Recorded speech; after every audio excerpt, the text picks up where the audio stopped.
मौलाना सरदार अहमद अली के पास ना एक बूढ़ी अम्मा अपना बेटा छोड़ गई। तो हजरत साहब ने को 2 4 5 महीने रखा। तो बाद में उसकी अम्मा को बुला के कहा कि भाई तू बेवा है, बेटा तेरा यतीम है, मैं नहीं चाहता कि इसका वक्त जाया हो। ये पढ़ने वाला कोई नहीं, सारे नहीं भाई पढ़ने वाले होते। अब यहाँ वाला माँ बैठे हैं, मैं बेअदब भी ना हो जाऊं। कुछ पूरे 8 साल लगा के भी आ जाते हैं, सनद भी उनके पास होती है। नाराज ना हो जाना, ये तो सब अच्छे लोग हैं। सनद होती है पर पता कोई नहीं होता।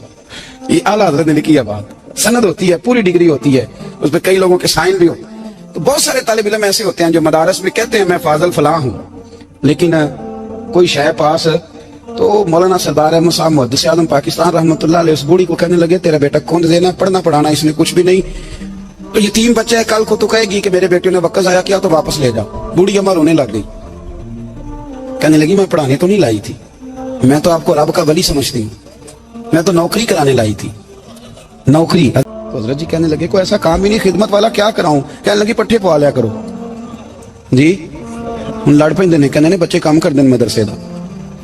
हालांकि अब कहाँ बच्चे काम करते हैं, अब तो गुजर गया दौर, अब तो बच्चे काम कराते हैं। अब बच्चे भी नाराज हो रहे हैं, घूर घूर के देख रहे हैं। सही कह रहा हूँ आपको, बच्चे काम कराते हैं, बच्चे कहाँ काम करते। कहने लगी ये चारा डाले करेगा आपकी भैंसों को। तो हजरत ने उसको कहा कि बीबी चारा मेरी भैंसों को डालने के लिए मैंने बंदा रखा हुआ है, वो तू जा ले जा। कहने लगी हाथ बांध के हुजूर मेहरबानी करें रख ले, चारा डालेगा। और पुत्र तवज्जो से चारा डालना हजरत की भैंसों को। रोने लगी। हजरत ने रख लिया, महीने का खर्चा भी देते। शाम को ना वो सारा दिन काम करता, शाम को आके पैरों में भी बैठ जाता। हजरत जी लाएं तेल थोड़ा सा, पैर ना दबा दूं। 8 साल साथ वाले पढ़ते रहे, ये बेचारा नौकरी करता रहा। मेरा रूप भी नहीं ते मेरा रंग भी नहीं, वो मैनू यार मनान दा टंग भी नहीं। चारा डालता रहा, उसने चारा डाला। हजरत मुहद्दिस आज़म की भैंसों को दस्तार फजीलत का वक्त आ गया, सारे पगड़ियां सजा के आ गए, आज दस्तार होगी। ये ना पीछे होके बैठ गया, चूंकि पढ़ा ही नहीं था। तो दस्तार काहे की, दस्तार तो उसकी जो पढ़ेगा। हमने तो पढ़ा ही नहीं, हमने तो यार पढ़ा, घर पढ़ा, ड्यूटी करी। हजरत मुहद्दिस आज़म रहमतुल्लाह अलैह के यहाँ जब ऐलान होने लगा ना कि अब दस्तार होगी, तो हजरत ने पहला ऐलान उसका फरमाया। तो मजान ला बंदा कपड़े भी कदी कदी बदल देना। वो कहते जिस हाल में भी था मैं पलट के देखने लगा कि पढ़ा पढ़ाया तो है, कोई शय नहीं, ये माजरा क्या है।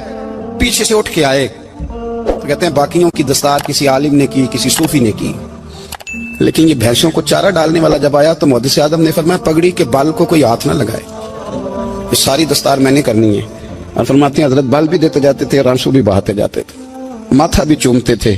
और फरमाते थे दस्तार के बाद चला तो नहीं जाएगा यार, मुझे तो इबादत भी नहीं रह गई, मुझे तो चाबियों को भी नहीं पता कौन सी कहाँ रहती है, जाएगा तो नहीं तू। रो पड़ा, कहने लगा सोने जाए तो वो जिसके पल्ले कुछ है हो, आता जाता तो है कुछ नहीं, मुझे किसने रखना है, मैंने कहाँ जाना है, इधर कहाँ तो इधर ही रहूंगा। वो उस तालिब इल्म के सारे उस्ताद भाई कहते हैं उसने दस्तार कराई, पढ़ा पढ़ाया कुछ नहीं, पर जो मसला अड़ जाता था ना, वो जो अड़ जाता था ना, वो जाके उससे पूछते थे तो किताबें खोलने की जरूरत नहीं पड़ती थी।